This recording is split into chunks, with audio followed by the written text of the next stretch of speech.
What's up, boys and girls? Another hot day here in the desert. Just had a good workout with my bride for, I don't know, about an hour and 15 minutes, about 100 degrees. And I'm just sopping wet. Did a few sprints just to kind of do whatever, right? But anyway, got another episode of What's the Right Shot for you today. And we're looking at another half volley. This time a forehand half volley. And guys, here we go. Okay guys, here we go. I want to show you a half volley, okay, off a second serve, return of serve here.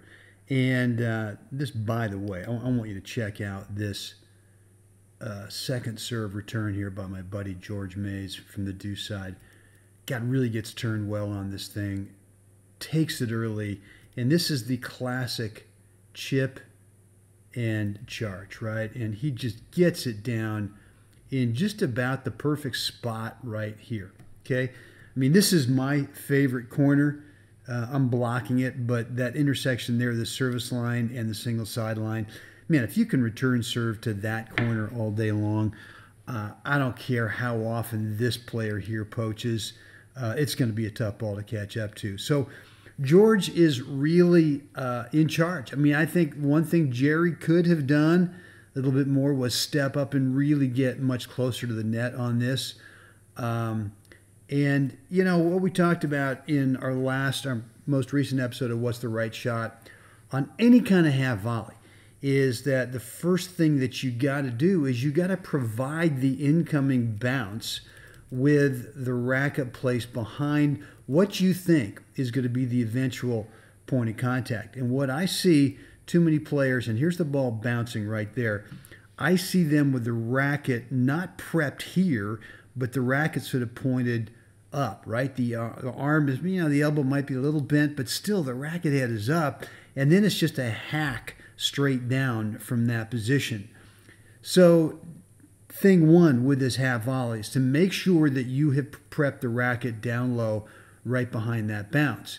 Now on this one, you know, I'm really thinking, I don't know, I can't remember what the score was, but, you know, maybe I was just kind of, you know, that sense that you get sometimes out there where you're just having a day and you're just kind of feeling stuff, right? You're feeling on balance, and right here I felt super on balance. And I'm not going to ask you what shot you would play. I'm just going to go ahead and show this to you because it's just a one-shot deal. I guess last time was a one-shot deal too.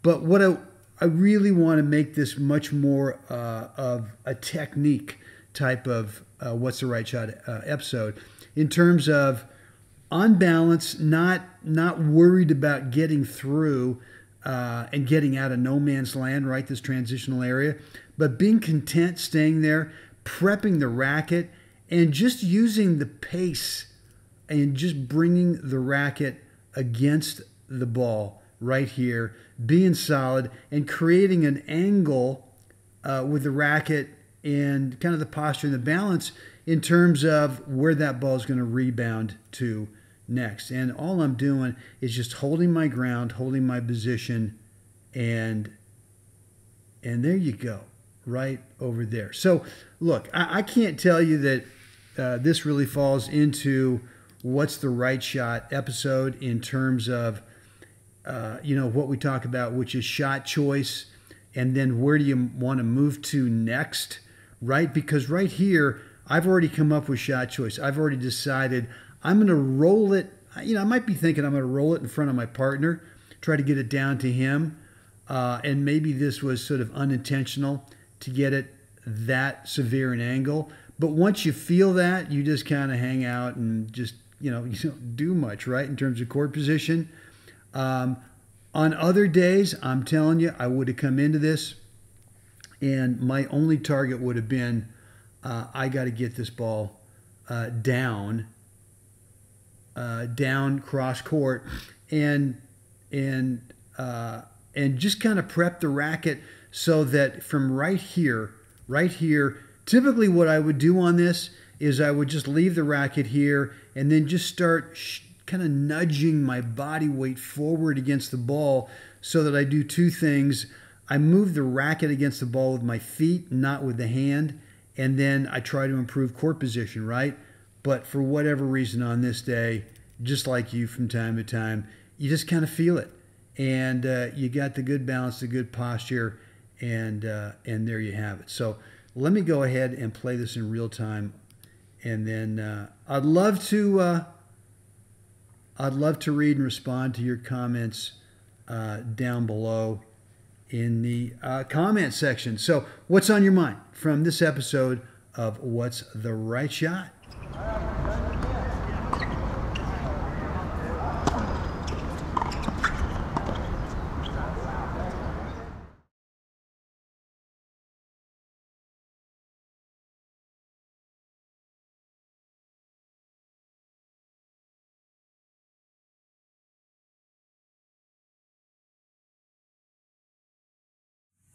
All right, guys, so there you have it. Hoya. Bleh. I'm a little toasty. Anyway, hope you enjoyed today's episode of What's the Right Shot. As always, would love to read your feedback, your comments, your questions, so that I can respond to them. I love doing that. So please, whatever's on your mind, let me know down below in the comment section. If you love today's episode, click the button. I don't know, it's share, it's like, it's love, it's subscribe. All of those, and let your buddies know how much you love What's the Right Shot and today's episode.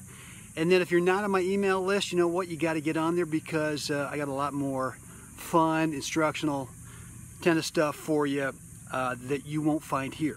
So get on my email list. I'm going to bribe you to do so. Just get over to WebTennis.com, and when you sign up, I'm going to give you free access to my entire topspin second serve course. So either right down below in the description area, there's a link, click it, or go to WebTennis.com. And on that, guys, come on now, got to get out there, right out there, and make today another incredible day.